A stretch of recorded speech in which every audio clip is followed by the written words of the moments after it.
Ever pick up your kids from school and right before your eyes, they begin unraveling, falling apart, either with tears or meltdowns or unable to do the simplest functions they were able to do in the past? Those are signs of sensory overwhelm. And today I'm going to talk about a before and after school ideas to help reduce that. Hey friend, do the daily demands of family life leave you exhausted with no time for yourself? Ready to make self-care and healthy boundaries a natural part of your day, all while embracing your roles as a wife and mom? Well, I'm so glad you're here. I'm Christina, married 16 years to a neurodiverse man, mom of 3 neurodiverse kids, and many more roles. Welcome to the Moms in Neurodiverse Families podcast. Get ready to begin your self-care journey. Grab your Santé latte and listen in as we take a small step towards a healthier you. Somewhere around the first and second grade years, I noticed picking up my kids from school, there was this unraveling, this falling apart that was happening, sometimes right at the pickup. They would see me and they would burst into tears and run to me, and all the things that were causing them difficulties or they didn't understand would come pouring out. The teacher would look at me and said, they were fine during school. And in conferences, sometimes they make comments like, well, maybe it's things that you're doing at home that's causing the issue. If you get that message, don't listen to that. And bless those teachers. Those are teachers who did not understand sensory processing and ADHD autism. But it wasn't my parenting. It was my child trying to navigate a school system that didn't match with their brain. The schedule didn't match with who they were. And this is actually one of the reasons why we decided to homeschool. But I digress. I saw that happen in them, and I began racking my brain, trying to figure out what are my options? What can I do? Because I can see this is not attention seeking. This is not trying to get some type of toy or candy. It was truly distress. And as I learned more about sensory processing and autism and understanding how their brain worked, I began slowly adding in activities in our routine. So I'm going to talk to you about that today. First, let's start with the morning. One of the best things that you and I can do is being prepared the night before, or even waking up early to be prepared. Having a calm morning equals a calmer start in the day for school. That is how I looked at it. And I did see success when there was preparation done the night before, picking out the clothes, lunch boxes, and a previous episode 31, talks about steps for a calmer back to school. And that will give you some ideas as well in detail of how you can do like a night before routine. But the morning of waking up, one thing you can consider is a type of alarm clock. I used to be the one who woke up the kids, and finally I was tired of the grumpiness that I received. And so I'm like, nope, we're getting alarm clocks. And there's many different types that you can get. Ones that are the sunrise, where it slowly becomes brighter. Like 20 minutes before your wake up time, it starts becoming brighter and lighter in the room. There are ones that have if your kid wakes up too early, there are a type of clocks that can show like, nope, the clock is red, it's not time to wake up yet. And then it turns green to show, yes, now you can get up. Lots of different options, but having an alarm clock with appropriate alarm sounds, because you don't want it to be an alarm sound that is going to aggravate your child. But that's one thing, is looking at an alarm clock. And that is part of their nighttime routine, is making sure it's set correctly. And then as they're doing through their morning routine, if they are taking the bus, my suggestion is that the calming routine, I should say, needs to happen at home before they get to the bus stop. So your options are going to be a little bit less than if you were driving them to school. One option is using a Chewy, which is usually it's a necklace with a silicone or a TPE material that is a child able to chew on. If you find your child chewing on remote, pencils, pens, random objects, then a Chewy would definitely be beneficial for them. And when they feel a little agitated, they can chew on this, and that can help with the anxiety. That's why some people chew gum so often. Your body feels like there's action it needs to take, and chewing the gum is one way of doing it in a socially acceptable way. Obviously, most schools don't allow gum. So this is having a chewy is a great idea. One suggestion though is when you look for something, I suggest looking for a bisonfol free silicone, like BPA, BPS, BPF free. That's a lot of acronyms there. That was BPA, BPS, and BPF. That is what should not be in the silicone. Also, I look to see if they contain lead or cadmium, arsenic. There's different things you can find out. One brand I've used in the past has been ARK, A-R-K. They're a retailer that is US made. They work, I believe, my perspective, they work for younger kids, but once they're older and maybe more aware of their clothes and belongings. One brand I've been looking at is called Munchables, and that's in Canada, I believe. And they seem to have done some testing with their materials. The biggest thing is looking for a company that is making their stuff ethically, that you know, because your child's chewing on it. And I have had some kids who actually have broken a chewy, completely broken through. Because usually the company will say if it's for a mild chewer, moderate chewer, or aggressive chewer. And the goal basically for chewy again is that all that energy, the anxiety, or even like the need, there is a sensory need. And when they use the chewy, usually they feel calmer afterwards. That's a sign that it's being effective. And again, I'm not a licensed occupational therapist, but this is based upon my experiences. Another thing you can do at home before the bus comes is playing calm music, or maybe there's no music that you play. It all depends upon their sensory profile, what is helpful for your child, and sometimes it can change day by day. Also, having the same song to start off the morning for younger kids can be very helpful. Older kids, that can be more annoying, but for repetition and patterns are the bread and butter for so many kids who are neurodiverse. And having a song, their wake-up song, can help connect, like, oh, I hear that song, I get up, and I begin putting on my clothes. It's another clue to them, but also it can be reassuring because they know the song, they know the words, and it's not something new for their brain to process. Remember, our goal is to get the kids to school in the calmest method as possible. Sometimes it's not possible, though. I've had days where I thought, yes, we're doing a great job. And then, Murphy came. But that's happens. And we just need to keep figuring out what can be done on their child's end and our end to help that process. Now, if you're driving to school, other things you can add into your arsenal is a weighted blanket that you keep in the car, where that weight can be very helpful in calming that feeling of anxiety, like they just can't stay within their body. That weighted blanket can be very helpful.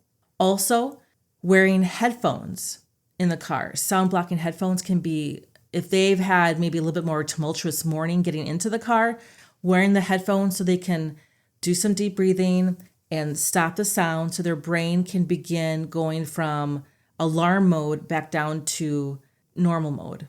Another thing you can do is with music is I have kids who, one does not want to hear anything in the car for sound. Another one desperately needs music in the car. So I found ways to try to blend it. I'd have 5 minutes of no music. Then I would do 5 minutes of playing songs that were great for one child who really wanted the music, but then at least it wouldn't aggravate the other ones. That's always the goal, is you're trying to find a way to work together. And I keep telling my kids, hey, we're in a community, we're a family, we're a community, and we're in a confined space. When we're in a confined space, some things have to change. So that's fine that you need music, but it's not going to be all the music you normally would listen to when you're at home. We have to make adjustments because we all have different needs, and we're in that confined space. That truly is a great word to describe it. Another option for you could be, if they're older, is getting loop earplugs. And this is one that I am not a sponsor at all. I have bought many pairs because my kids have lost these things. So fair warning. But if you have a child who is very self-aware of how they look, these loop earplugs are a great option. And this has allowed my kids to go to some very loud events. where normally they want to go to, but they see all the loudness and they go, I can't, my brain can't even figure out what I'm supposed to be doing at this event. But when they wear the loop earplugs, and that's LOOP, loop earplugs, when they wear them, it can bring down the noise enough so their brain can still focus and function. They have tons of varieties. I will suggest that if you find that you're going to be a frequent user of this, I would do a subscribe and save option, because one of the worst things is when you lose a pair of these and your kid really needs them. I keep a set always in my purse because I never know when it's going to be needed. So after school, that was all the before school stuff. And hopefully drop them off goes well. And then I do pick up. If the kids can anticipate, they will get time to de-stress, to let go of all that they've been holding on throughout the day. That is so helpful to them. As we discuss the after school options, I would love for you to be a observer of your child and think through, do they need time for them to be by themselves so they can slow down their thoughts and calm their mind? Or do they have so much energy that they need to first expend a bunch of energy so they can slow down their mind? And sometimes we hit the jackpot and it's both. It all depends upon sometimes your child's sensory profile, and also it can depend upon the day. I have found that there's certain classes, like for one child, gym class was amazing and awesome. And for another class, gym class was exasperating and they would have harder days. I kept that in mind. I kind of looked for those patterns. So if your child first needs to quiet themselves, and if you're picking them up from the car, definitely having no music. In fact, I would have times like no conversation. I would have 3 minutes of no talking. And that quiet was so helpful for their brains to slow down. Now, if you're going home first, then you might want to be doing alone time, as I mentioned in episode 31.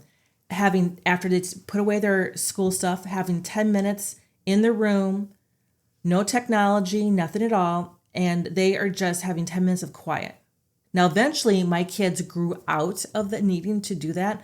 They were able to learn to adapt, but for a good couple of years, that was our routine, was doing alone time. Now, also, there was an energy that needed to be expended. Now, if you have a backyard playset, jungle gym, that is a great place when they come home. They can take care of their school stuff and then go right out there and expel the energy, and then maybe do alone time afterwards. Or maybe you flip it around, alone time first, then they go in the backyard. If you don't have that option, you can look at there's sensory gyms or sensory clubs, sensory spots. There's many of them popping up where you can actually have a membership to a place where it is specifically designed for kids who are seeking to regulate themselves. And again, it's different for every child. I have all three of my children have different sensory profiles. That is one option that does cost money. However, the activities and the swings and everything that's in those clubs or gyms are specifically designed for our children. So that is a great benefit. If you don't have your own and you don't have access to a gym or club, then I suggest go to a neighborhood park and not the school playground, because most school playgrounds, they have like rules about clearing out the playground to make sure all the kids are picked up. Plus, it's probably better for them to be at a location not at school. But if they need to get rid of energy, you can look at neighborhood playgrounds or indoor play areas, whether it's at a mall or maybe it's a restaurant that has a little indoor play area. If it's wintertime, there's a couple different options. I've seen parents get super creative and they've made climbing walls in their house. We have trampolines. We have 3 of them right now, actually.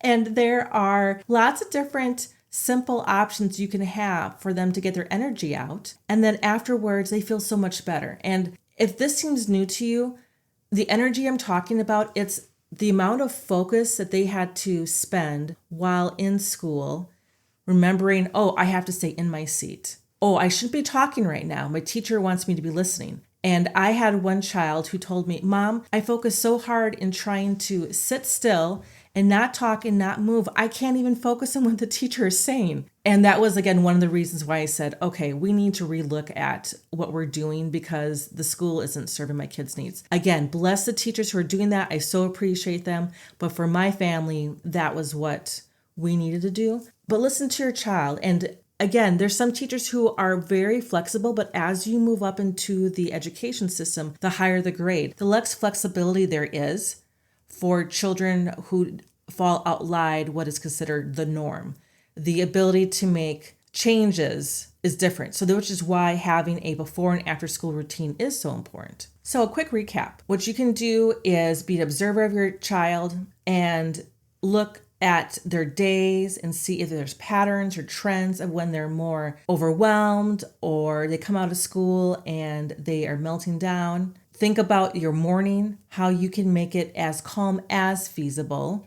It doesn't rely on you to make it 100% calm because, again, that puts you in a bad spot. We're not responsible for them, but we are their co-regulators, helping them learn how to regulate. And now my children are able to do a lot on their own because of all the investment I did when they were younger. Before school, there are chewies that can be used. There is the use of music or not the use of music. Driving to school, there can be loop earplugs. You can do weighted blankets, possibly use music, favorite songs as you're driving to school. And then after school, what will help with them? Do they need a quiet so they can be more themselves again? Or do they need to expend energy?